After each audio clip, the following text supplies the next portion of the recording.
अस्सलामुअलैकुम सामीन, इस वक्त हम जामिया हुसैनिया सरवट पीर मुज़फ़्फ़रनगर के तालिब इल्म मोहम्मद सुहेल मुज़फ़्फ़रनगरी की एक तिलावत पेश कर रहे हैं। ये तिलावत दरअसल इस तालिब इल्म का सबक़न पारा है।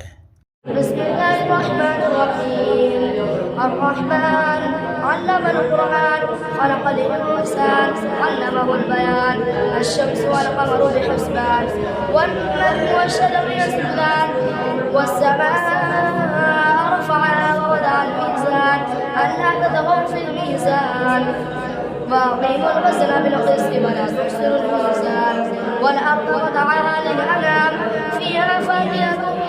والنخل ذات الأكمام والحب ذو العصف والريحان فبأي آلاء ربكما تكذبان خلق الإنسان من صلصال كالفخار وخلق الجان من مارج من نار فبأي آلاء ربكما تكذبان مرج البحر رب المشرقين ورب المغربين فبأي آلاء ربكما تكذبان مرج البحرين يلتقيان بينهما برزخ لا يبغيان فبأي آلاء ربكما تكذبان يخرج منهما اللؤلؤ والمرجان فبأي آلاء ربكما تكذبان وله الجوار المنشآت في البحر كالأعلام فبأي آلاء ربكما تكذبان كل من عليها فان ويبقى وجه ربك ذو الجلال والإكرام فبأي آلاء ربكما تكذبان يسأله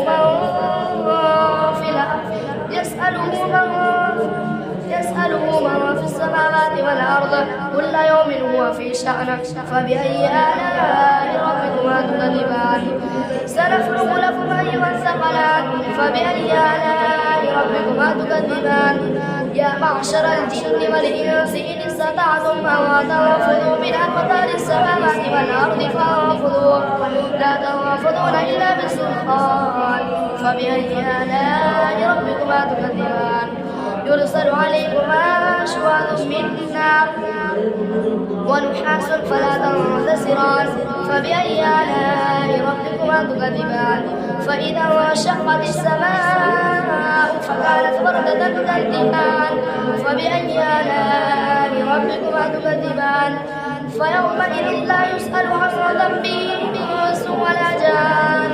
فبأي آلاء ربكما تكذبان يعرف المجرمون بسيماهم فيؤخذ بالنواصي والأقدام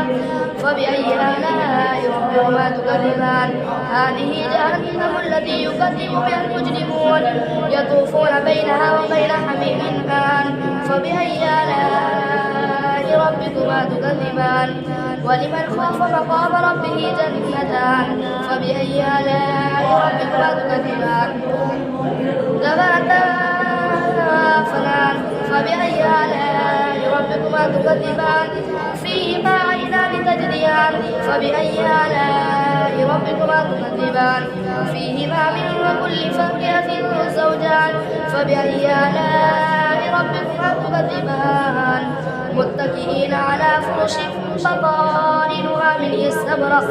وجنى الجنتين دان فبأي آلاء ربكما تكذبان فيهن قاصرات الطرف لم يطمثهن إنس قبلهم ولا جان فبأي آلاء ربكما تكذبان كأنهن الياقوت والمرجان فبأي آلاء ربكما تكذبان هل جزاء الإحسان إلا الإحسان فبأي آلاء ربكما تكذبان ومن دونهما جنتان فبأي آلاء ربكما تكذبان مدهامتان فبأي آلاء ربكما تكذبان فيهما عينان نضاختان فبأي آلاء ربكما تكذبان فيهما فاكهة ونخل ورمان فبأي آلاء ربكما تكذبان فيهن خيرات الحسان فبأي آلاء ربكما تكذبان حور مقصورات في الخيام فبأي آلاء ربكما تكذبان لم يطمثهن إنس قبلهم ولا جان فبأي آلاء ربكما تكذبان